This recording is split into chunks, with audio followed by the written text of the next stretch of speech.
Time for the Tesla and Palantir weekly update. Going to start off with Tesla here on the weekly chart, looking at the linear scale fibs. And you know what? This did close 3 consecutive weeks in a row above this 702, 321.32 fib starting on June 9th, right? We got 1, 2, 3, and they all barely closed above, but the trend is your friend right now, and that kind of means this is maybe establishing a base until it's really ready to break this big resistance zone above. And if you guys remember, this is a big one, right? On linear scale, it's the 347.58, the 786 fib. Also, with my linear scale GAN, we can see that the orange level is around 358, 357.92, just about that.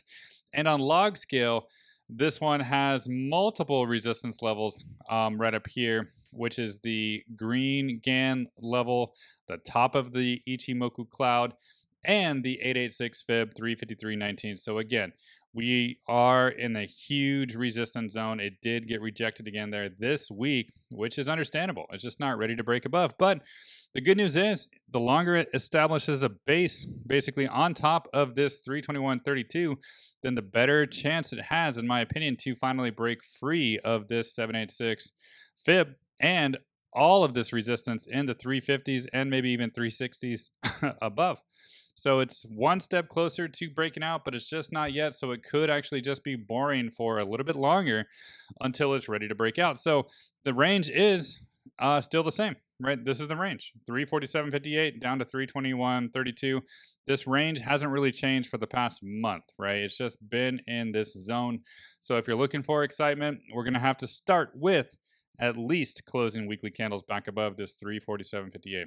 Until then, just range bound, and we'll watch 321 for the rest of next week to see if that holds to continue building a base to go higher.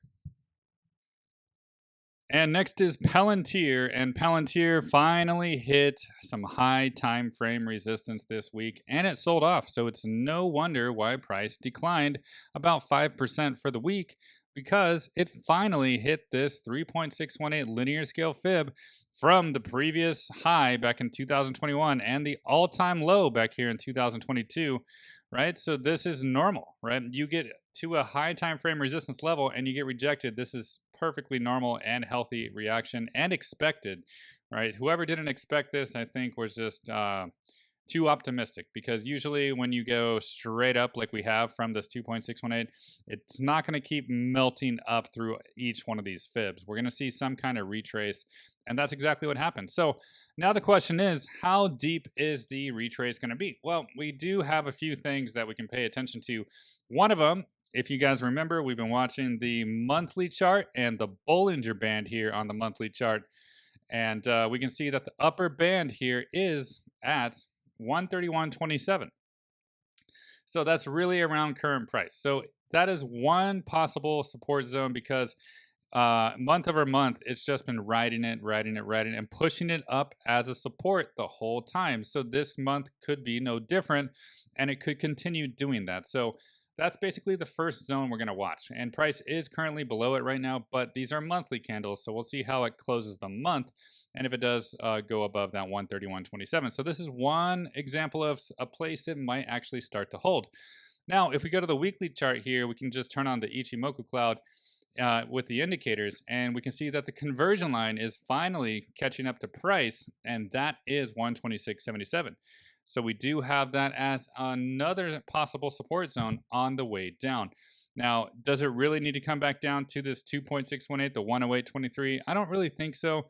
And I'll show you why with my linear scale GAN, and this is right here. And if you guys remember from maybe a month ago or so, I was talking about this blue level right here, the 114 zone.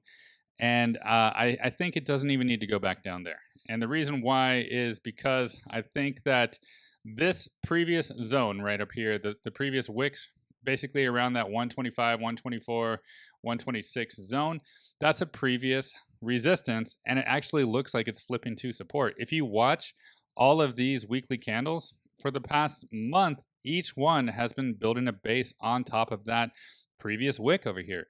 So if you're looking for some kind of stability, I think that's it, right? with that conversion line right here, 126.77, down towards this previous resistance high, flipping it to support around 125, maybe a wick below down to the 124s, right? I think that has really good potential to hold.